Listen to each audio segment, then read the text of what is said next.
en tu derredor, tristes y hambrientos están. Tú con tu vida les puedes llevar gozo, luz y bendición. Usa mi vida,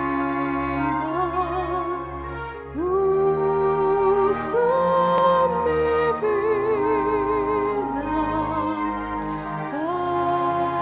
para tu gloria, oh Señor. Todos los días y hoy quiero ser testigo tuyo, Señor, por doquier. Toda tu vida hoy rinde al Señor, cada momento sé fiel. Otros que vean en ti su amor, pronto se rindan a Él. Hazme una fuente de bendiciones y que fulgure Cristo en mí. Hazme un testigo, te ruego, Señor, y un fiel obrero de mi Salvador. Hazme una fuente de bendiciones y que fulgure Cristo en mí. Hazme un testigo,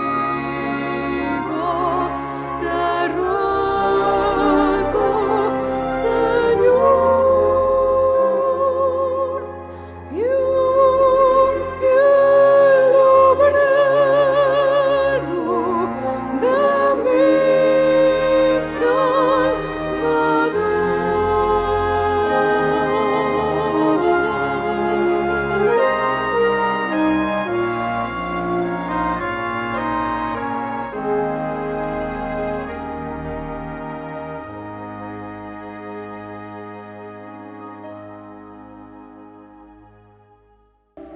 Damos gracias al Señor que nos permite una vez más llegar a su hogar y poder compartir con ustedes este glorioso evangelio. En estos días estaba recordando y dándole gracias a Dios por los cientos de misioneros que Él envió allá por los años que gobernaba el general Justo Rufino Barrios, y fue Él quien abrió las puertas para que cientos de misioneros estadounidenses y canadienses pudieran venir a Guatemala y traernos ese evangelio glorioso, traernos Biblias, Nuevos Testamentos, himnarios, y se establecieron muchas iglesias, las iglesias Amigos, la iglesia El Calvario, Misión Cristiana El Calvario, la iglesia Príncipe de Paz, las Asambleas de Dios.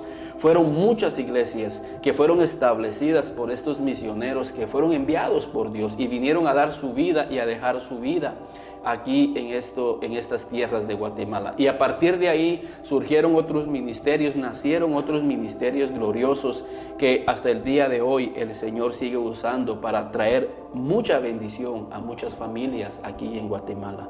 Es por eso que nosotros estamos tan agradecidos con Dios y seguir esa obra misionera. Y damos gracias a Dios que nos permite a través de estos medios de comunicación poder llegar a muchos hogares, llegar a muchas familias en donde nosotros no nos imaginamos que llegamos. Y nosotros nos sentimos gozosos el hecho de recibir llamadas, recibir mensajes, pidiéndonos petición de oración y de alguna manera dejándonos saber que están escuchando el programa.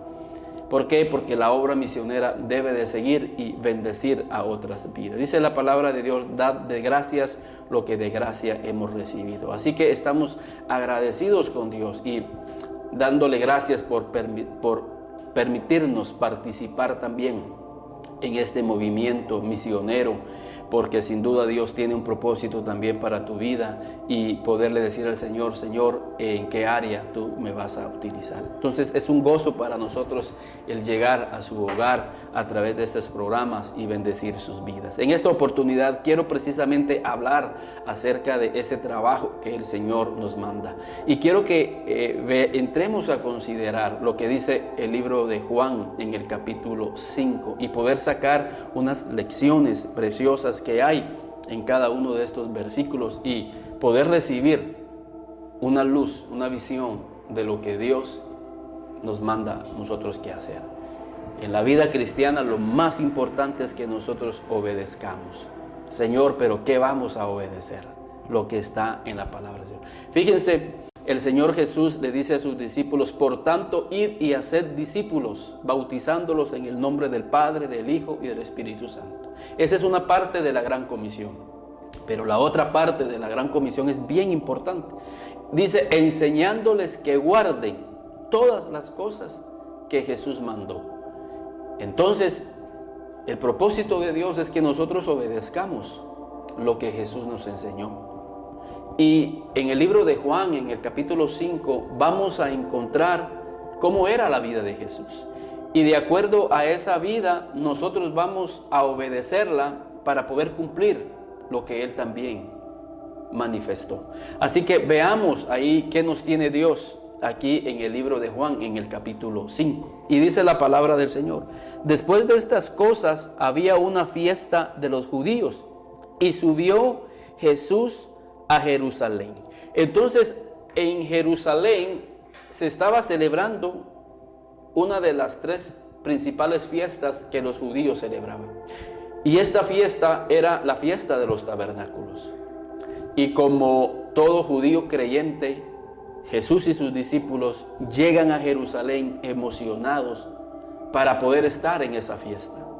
Pero en el versículo 2 dice también que hay en Jerusalén, cerca de la puerta de las ovejas, un estanque llamado en hebreo Betesda, el cual tiene 5 pórticos.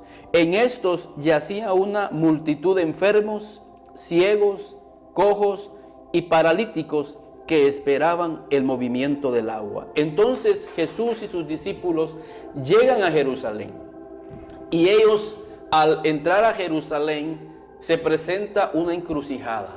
Y creo que todos de alguna manera llegamos a una encrucijada.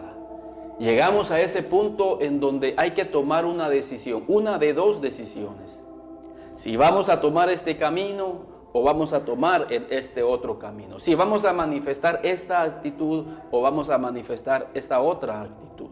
Entonces Jesús está llegando a Jerusalén y se presenta una encrucijada y Él sabe que en el templo hay una fiesta muy importante, la fiesta de los tabernáculos.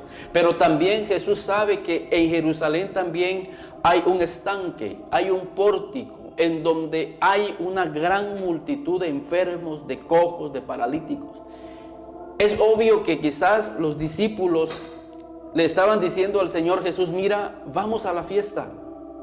Pero la Biblia dice que sus caminos no son nuestros caminos.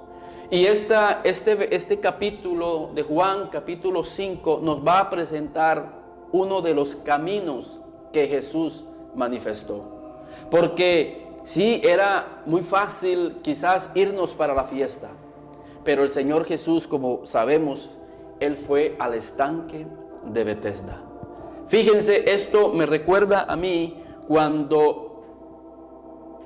la Biblia habla acerca del buen samaritano. Y dice la Biblia que un hombre cayó en manos de ladrones y lo golpearon, le robaron y lo dejaron herido. Y dice la Biblia que pasó un sacerdote, pasó un levita y lo vieron, se detuvieron. En ese momento, para estas dos personas religiosas, por supuesto, ellos llegaron a su encrucijada, porque la Biblia dice que se detuvieron, pero ellos siguieron su camino. En ese momento, en su pensamiento, se les presentó dos oportunidades, se les presentaron dos caminos: quedarse ahí para ayudar a esta persona necesitada, o seguir el camino hacia el templo a cumplir el rito religioso, que también obviamente no era malo, pero en ese momento había que tomar una decisión: o quedarse o seguir. Obviamente la Biblia dice que estos hombres, el sacerdote como el levita, siguieron su camino. Sin embargo, se presentó el buen samaritano y dice que él se detuvo. Él también se le presentaron estas dos encrucijadas: si quedarse a ayudar a la persona o seguir su camino. Pero él se decidió quedarse y ayudar a esta persona necesitada. Y es que en la vida vamos a enfrentar nosotros dos encrucijadas, y quizás tú en estos momentos estás en una encrucijada. ¿Qué decisión tomar? Se me están presentando esta opción y se me está presentando esta opción. Y a Jesús llega a Jerusalén, y cuando llega a Jerusalén se le presenta dos opciones. Una que lo registra el versículo 1, porque en Jerusalén hay una fiesta, la fiesta de los tabernáculos. Pero en el versículo 2 se le presenta la segunda opción: hay un estanque. Entonces, ¿a dónde vamos? Y creo que el Señor Jesús recibió entendimiento hacia dónde Él tenía que dirigir sus pasos. Y esto tiene que ver, hermanos, con lo que dice el libro de Proverbios en el capítulo 8, en el versículo 1 y en el versículo 2. Y quiero que me acompañen, porque dice la Biblia ahí, en el versículo 8, capítulo 1 y en el versículo 2. Y leamos ahí lo que dice el versículo 1. ¿No clama la sabiduría y da su voz la inteligencia? En las alturas, junto al camino, a las encrucijadas de las veredas, se para. Fíjense dónde está la sabiduría de Dios. Esa sabiduría que Proverbios dice que está clamando para que usted y para que yo la podamos adquirir. Dios está interesado en que usted y yo adquiramos su sabiduría y que nosotros podamos vivir y tomar decisiones de acuerdo a esta sabiduría, porque cada día estamos tomando decisiones y es importante que nosotros podamos decirle al Señor que nos dé esa sabiduría. Y fíjense dónde está parada esta sabiduría. Creo que es un acto de misericordia y de bondad de parte de Dios, porque esta sabiduría está parada ahí precisamente en las encrucijadas, para decirnos: mira, tú tienes dos opciones, pero yo te digo, te ilumino, pongo en tu corazón que tú tomes esta decisión. Y cuando uno toma decisiones en base a la sabiduría de Dios, van a ser decisiones correctas, van a ser las mejores decisiones. Quizás al presente no parecen ser así, quizás humanamente no son así, y quizás otras personas ven que tú tomaste esa decisión y quizás te critican, pero nosotros tenemos que tener la convicción de que cuando son las decisiones de Dios, son las más correctas. Quizás los discípulos se empezaron a rascar la cabeza y pensar: pero ¿qué está haciendo el maestro? ¿Acaso no hay una fiesta importante religiosamente en el templo? Porque están celebrando la fiesta de los tabernáculos. ¿Por qué el maestro está tomando la decisión de ir a un estanque en donde lo único que hay enfermos, paralíticos y cojos? O sea, espiritualmente, ¿dónde sería el lugar más indicado para ir? Bueno, el templo. Pero la Biblia dice que los pensamientos de Dios no son igual que los nuestros y que sus caminos no son igual que los nuestros. Y por eso es importante que nosotros tengamos el pensamiento de Dios, que podamos fluir de acuerdo a los caminos de Dios. Y dice que Jesús se fue al estanque de Betesda. Él tomó la decisión de ir al estanque porque fue una decisión basada en la sabiduría de Dios en su vida. Y esta sabiduría, hermanos, descansa en ciertos pilares. Y quiero que vayamos ahí a Santiago, porque Santiago va a explicarnos en qué descansa la sabiduría de Dios. Y dice ahí en Santiago capítulo 3 y versículo 13 al versículo 18. Y dice ahí la Biblia: ¿quién es sabio y entendido entre vosotros? El Espíritu Santo hace esa pregunta. ¿Quién es sabio y entendido entre vosotros? Y dice ahí: muestre por la buena conducta sus obras en sabia mansedumbre. ¡Qué precioso! O sea que la Biblia nos está diciendo que tú vas a mostrar sabiduría y entendimiento de acuerdo a tu conducta. O sea, una persona demuestra que tiene sabiduría, la sabiduría de Dios, dependiendo de su conducta, dependiendo de sus decisiones, dependiendo de sus obras. Por eso es bien importante que como cristianos nosotros seamos conscientes de nuestra conducta, que nosotros seamos conscientes de nuestro diario vivir, de nuestro diario caminar. Por eso es que nuestras decisiones, tenemos que ser conscientes de nuestras decisiones, porque de acuerdo a tus decisiones, de acuerdo a tu conducta, de acuerdo a tu diario vivir, estás revelándole a los demás qué tanta sabiduría de Dios tienes en tu vida. Quizás muchas personas te critican por las decisiones que estás tomando, pero son decisiones que tú sabes que están basadas en la sabiduría de Dios. Y con el tiempo esas decisiones van a dar su fruto. Y serán esas decisiones las que testificarán de que Dios está respaldando tu vida y la vida de tu familia. Pero es triste que muchas personas, por sus malas decisiones, por su mala conducta y por su mal proceder, están diciéndole al mundo que no tienen la sabiduría de Dios, sino que tienen la sabiduría de este mundo porque es más lógica, es al parecer más cuerda.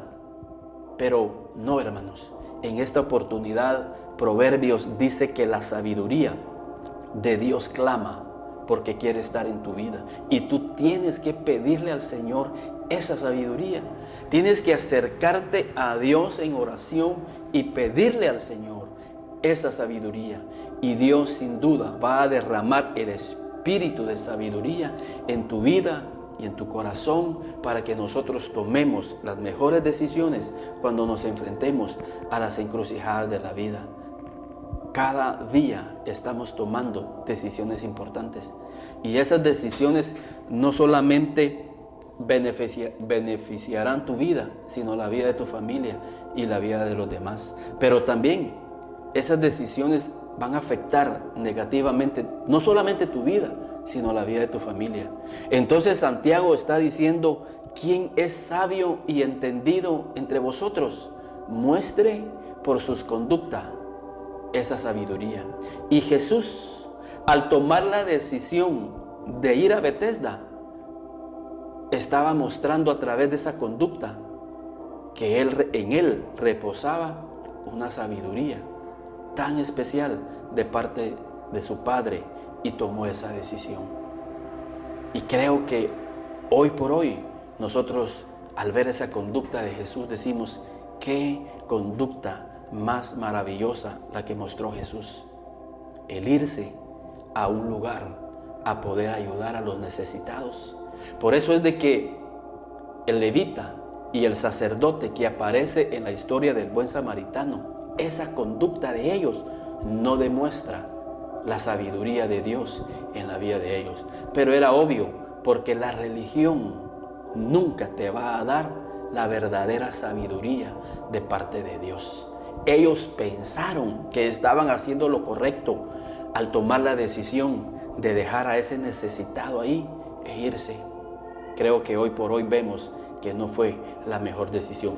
Decisión correcta fue la del buen samaritano, de quedarse y ayudar a su prójimo. Esa es la sabiduría de Dios reposando en una vida. Pero ¿sobre qué descansa esta sabiduría? Pero si tienes celos amargos y contención en vuestro corazón, no os jactéis ni mintáis contra la verdad. O sea, si una persona tiene celos amargos y vive en contención en su corazón, no está demostrando por sus obras que tiene la sabiduría de Dios. Quiere decir que la persona que tiene la sabiduría de Dios no tiene celos amargos, ni tampoco anda contencioso, no anda él buscando pleito. Fíjense, mostremos por nuestra conducta que la sabiduría de Dios está en nuestra vida y en nuestro corazón. Y dice la Biblia, porque esta sabiduría, o sea, la sabiduría humana, no es la que desciende de lo alto, sino terrenal, animal y diabólica. O sea que hay una sabiduría que desciende de lo alto, y es esa sabiduría la que vemos en Proverbios capítulo 8 y versículo 1 y 2, que está clamando para que esté en tu corazón, para que esté en tu familia. Quiere decir que también hay una sabiduría que es terrenal, que es animal y que es diabólica.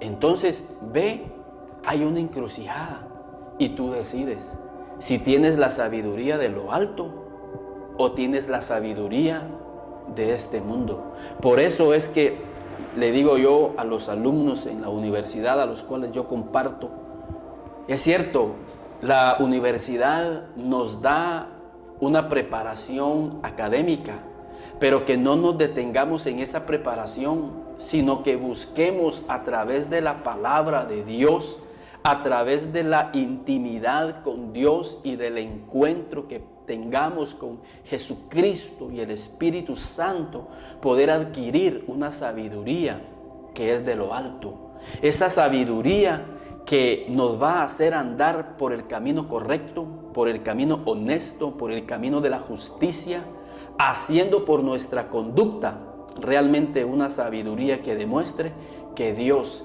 está con nosotros. Entonces esta sabiduría viene de lo alto. ¿Y en qué descansa esa sabiduría?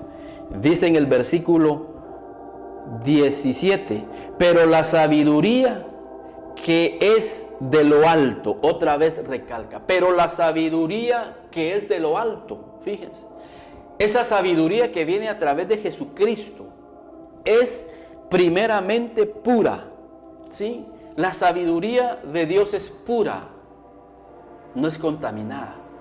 Porque hoy en el mundo vemos a muchas vidas inteligentes en su parecer, pero que tienen impurezas en su corazón. Tienen una vida desordenada en el aspecto moral, por ejemplo. O sea, sí son inteligentes, pero su inteligencia, su sabiduría no descansa en la pureza. O sea que cuando tú y yo tenemos la sabiduría de Dios, somos conscientes de nuestros actos que no nos van a llevar a una impureza o a una inmoralidad sexual, una inmoralidad de corrupción. ¿Por qué? Porque la sabiduría de Dios descansa en la pureza y en la santidad. ¿En qué descansa esta sabiduría? Primeramente es pura, después es pacífica. Por eso es que esta sabiduría que es pacífica contrasta con lo que dice en el versículo 14, pero donde haya celos amargos y contención, no puede fluir la sabiduría de lo alto, porque la sabiduría de lo alto es pacífica. es benigna, es amable, de buenos frutos. Y queremos fluir y que esa sabiduría de Dios descanse sobre este espíritu afable, pacífica. ¿Eres pacífico? Y en este tiempo, hermanos, en el cual estamos viviendo, tenemos que fluir bajo la sabiduría de Dios, porque son tiempos peligrosos, tiempos conflictivos, y es de sabios ser pacíficos, ser de sabios, ser pacíficos. Dice que la blanda respuesta aplaca la ira. Sí, es la sabiduría de Dios que te está diciendo, mira, la blanda respuesta, la respuesta pacífica te va a llevar a que la ira se detenga. ¿Por qué? Porque en eso descansa la sabiduría que viene de lo alto. Y sigue diciéndonos, pero la sabiduría que es de lo alto primeramente es pura, después pacífica, es amable, es benigna. Fíjense. Y llena de misericordia. La sabiduría de Dios está llena de misericordia. Y aquí regresamos para entender el por qué Jesús tomó la decisión de ir a Betesda, en donde habían paralíticos, en donde habían cojos, en donde habían personas enfermas, porque Jesús se movió en base a la misericordia. Y el Señor Jesús dijo, miren, en vez de ir a la fiesta, mejor vamos donde hay necesitados, porque la misericordia de Dios, porque la sabiduría de Dios siempre va a llevarte a hacer actos de misericordia. Por eso es que no tenemos que desenfocarnos. Este es el Evangelio. Esto revela los caminos de Dios. Y este es el Evangelio que tenemos que obedecer. Porque Jesús lo vivió, Jesús lo experimentó. Y nosotros queremos seguir las pisadas de Jesús. Queremos seguir sus caminos. Queremos seguir su sabiduría. Y en base a esta sabiduría llena de misericordia, Jesús se movió al estanque de Betesda. Y conocemos la historia. Ahí había un hombre que por 38 años no había sido sanado. Pero Jesús llegó y en un acto de misericordia empezó a restaurar su vida. Imagínense si Jesús no hubiese ido al estanque. Ese hombre no hubiese recibido esa sanidad.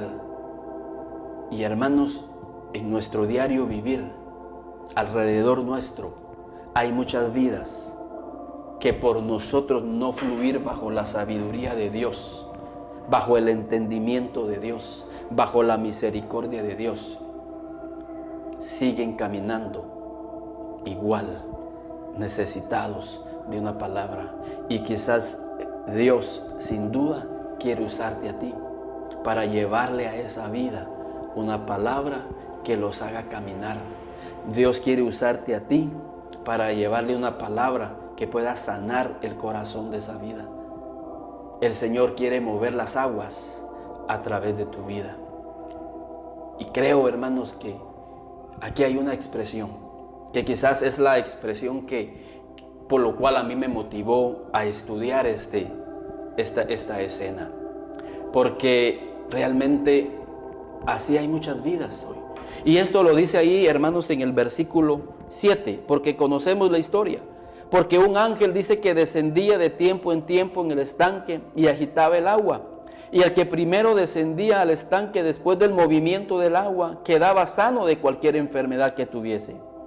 O sea que el Señor hasta el día de hoy sigue moviendo los estanques. ¿Por qué? Porque un estanque puede ser la iglesia. Un estanque puede ser tu casa, tu familia. Tú mismo puedes ser un estanque para otras vidas.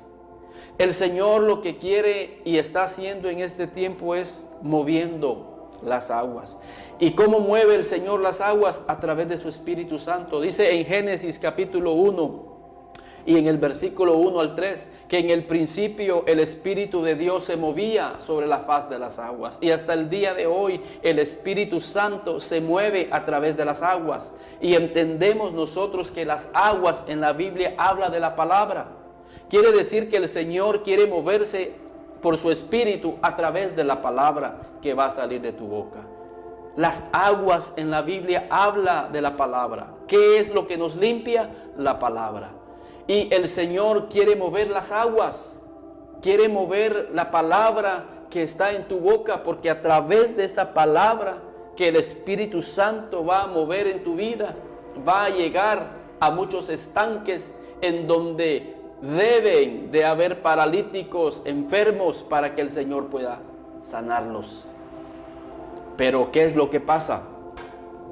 En el versículo 6, cuando Jesús lo vio acostado al hombre, versículo 5, y había allí un hombre que hacía 38 años que estaba enfermo. Y cuando Jesús lo vio acostado y supo que llevaba ya mucho tiempo así, le dijo: ¿quieres ser sano? Señor, le respondió el enfermo, no tengo quien me meta en el estanque cuando se agita el agua, y entre tanto que yo voy, otro desciende antes que yo. Este hombre había pasado 38 años sin que hubiera alguien que lo metiera al estanque. Y esto es lo que yo quiero dejar en tu corazón. Hay vidas que no tiene quien los lleve al estanque. Hay vidas que están por años pasando una enfermedad, pasando quizás en su corazón algo que no han superado. Hay vidas que están de alguna manera afectadas, pero no hay alguien quien los lleve al estanque.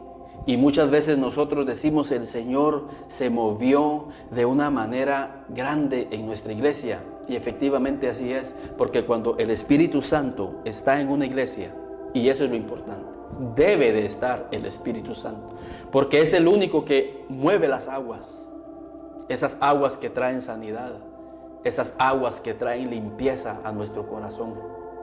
Y así deben de ser las iglesias. Las iglesias son estanques. Así deberían de ser los hogares, estanques, en donde el agua de la palabra está siendo movida por el Espíritu Santo. Y cuando el Espíritu Santo es el que mueve la palabra, ahí siempre va a haber bendición, ahí siempre va a haber sanidad, ahí siempre van a haber milagros. Por eso es importante, por eso Pablo dice: no os embriaguéis con vino en el cual hay disolución, antes bien sed llenos del Espíritu Santo, cantando entre vosotros con salmos, con himnos y cánticos espirituales. O sea, ¿qué es lo que hace que el Espíritu Santo se mueva? Cuando tú cantas, cuando tú adoras, cuando tú ministras. Y no necesitas estar en la iglesia para cantar y para ministrar a Dios. Lo haces en tu casa, lo haces en el lugar secreto que tienes ahí en tu cuarto. Por supuesto, lo hacemos en la iglesia.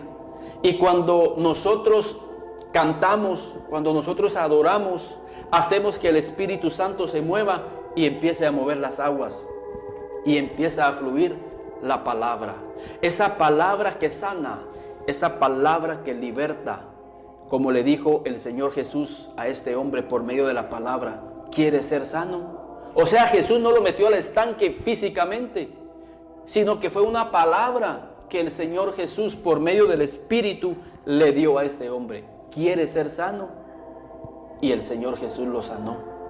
Porque no estamos hablando de un estanque literal, estamos hablando de la palabra espiritualmente que fluye en nuestros labios a través del Espíritu Santo, y son y serán esas palabras que sanarán las vidas.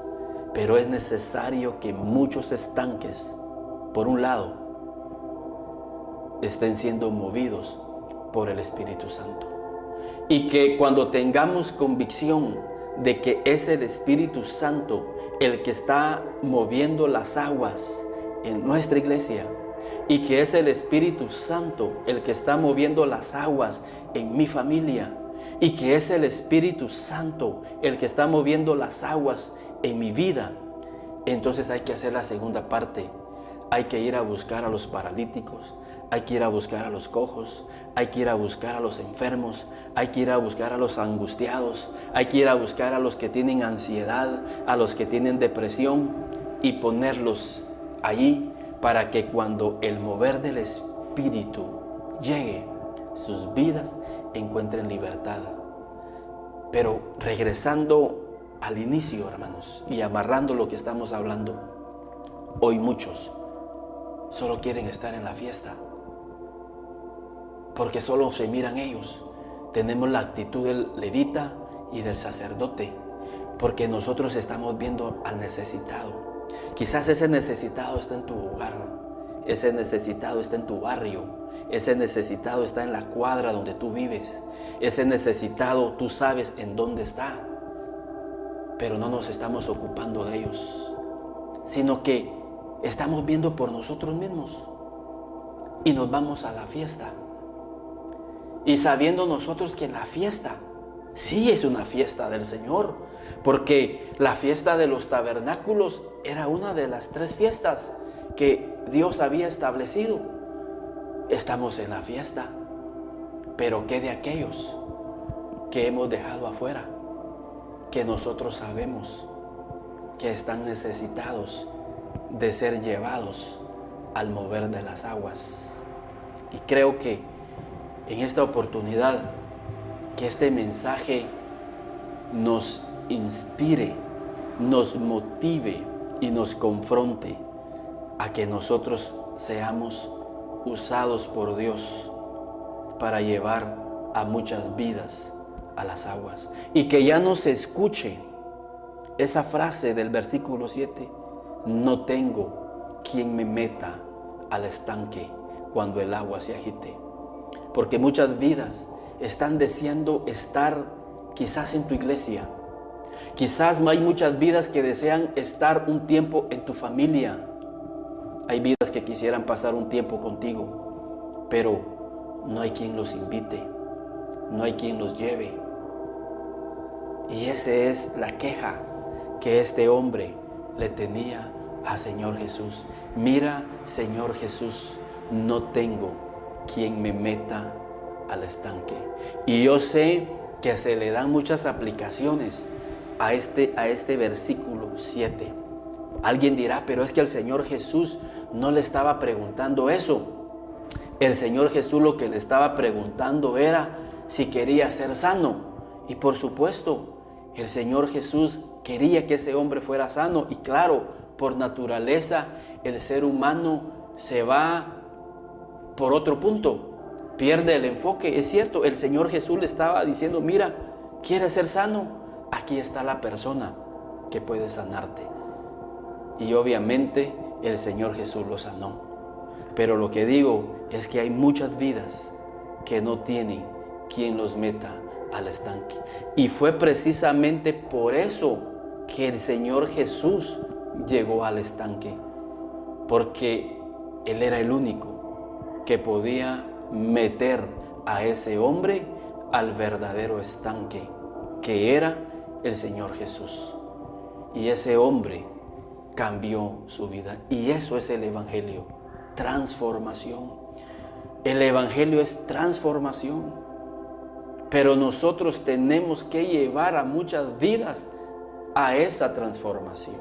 Y esto me recuerda a mí, hermanos, y yo sé que ustedes se recuerdan cuando aquellos 4 hombres llevaron precisamente a un paralítico y lo llevaron al estanque, lo llevaron a Jesús, aquel que era el verdadero estanque. Y ellos hicieron lo imposible para llevar a Jesús a sus pies. Es más, dice la Biblia que Jesús sanó a ese hombre al ver la fe de ellos. Era una fe que se había movido en base a una misericordia. Estos hombres tomaron un día la decisión y decir, vamos a llevar a este paralítico a los pies de Jesús, porque es el único que lo puede sanar. Es el único que lo puede levantar. Es el único que le puede hacer un milagro. Ellos se movieron en base a la misericordia. Y cuando una vida se mueve en base a la misericordia de Dios, a la sabiduría de Dios, va a encontrar respuestas de Dios. Y yo quiero ser como esos 4 hombres. Y la invitación en esta oportunidad es que tú y yo seamos uno de esos 4 hombres que llevaban al paralítico en sus hombros, representando una carga a los pies de Jesús. ¿A cuántas vidas estás llevando tú a la iglesia? ¿A cuántas vidas estás llevando al estanque? ¿A cuántas vidas estás llevando tú al mover de las aguas? ¿A cuántas vidas estás llevando tú a los pies de Jesús? Porque si tú estás haciendo eso, estás actuando bajo la sabiduría de Dios. Estás actuando bajo la misericordia de Dios en tu vida. Estás actuando de una manera pura, de una manera pacífica. Y son a las personas a las que Dios bendice. Porque si lo vemos de otro ángulo, hoy la iglesia en general, en el cuerpo de Cristo, es representada como aquellos 2 religiosos, el levita y el sacerdote, que cuando vieron a aquel moribundo golpeado y herido, no se detuvieron, sino que se fueron a hacer el rito religioso. Fueron a ofrecer la ofrenda cuando ellos no entendían, porque no tenían la sabiduría de Dios, ni el entendimiento de Dios, que el verdadero culto era ese: ayudar a su prójimo, ayudar al necesitado, vendar las heridas. Y hubiese sido mucho mejor llegar con ese herido al templo. Hubiese sido la mejor ofrenda que ese día Jesús o Dios hubiese recibido, el haber llevado a un enfermo a la iglesia. Esa es la principal ofrenda. Por eso el Señor dice: si tú traes tu ofrenda al altar y ahí te acuerdas que tú tienes algo contra tu hermano o tu hermano algo contra ti, deja la ofrenda y ve y reconcíliate primero. Porque la verdadera ofrenda no era algo material. La verdadera ofrenda era quitar los celos amargos y la contención. Porque la verdadera sabiduría es amable, es pacífica y está llena de buenos frutos. Entonces, hermanos, la verdadera ofrenda que nosotros le podemos presentar a Dios es aquella que se basa y que se mueve en una decisión fundamentada en la sabiduría, en la misericordia, en el amor y en la entrega hacia los demás. Que seamos usados como ese buen samaritano que dice la Biblia que se detuvo y sacó aceite. Y dice que con ese aceite empezó a sanar las heridas de ese enfermo. Y dice que lo tomó y lo llevó donde estaba el mesonero. Y le dijo que por favor lo cuidara. Y que le dejó unos denarios y que cuando regresara, si había gastado más, lo pagaría. Ese hombre, el buen samaritano, se movió en base a la sabiduría de Dios. Y es lo que Dios quiere en estos días, que nosotros nos movamos en base a la sabiduría de Dios. Hay muchas vidas a nuestro alrededor, muchas vidas a nuestro alrededor que nos están diciendo: métenos al estanque, danos de lo que tú tienes. Quizás no lo están pidiendo así literalmente, pero lo están pidiendo en su corazón: danos eso que tú tienes. Queremos esa vida que tú tienes. Queremos ese sentir que tú tienes. Y la invitación es que tú puedas llevar a muchas vidas al estanque. Y verás que el Señor, de una manera especial, respaldará tu vida. Que Dios te bendiga, y quiero dejarte con esta alabanza que habla precisamente de llevar a muchas vidas al estanque. Tanta necesidad a nuestro alrededor, hermanos, que no es posible que nosotros no nos movamos con un espíritu de misericordia. En la iglesia debe de fluir la sabiduría de Dios, la misericordia de Dios, para que sean bendecidas muchas vidas a nuestro alrededor. Que Dios te bendiga. Los teléfonos están ahí en pantalla para que puedas dejarnos un mensaje. Queremos saber de usted. Queremos saber que usted está escuchando este programa y que su vida está siendo edificada. Que Dios les bendiga y nos veremos en el siguiente programa.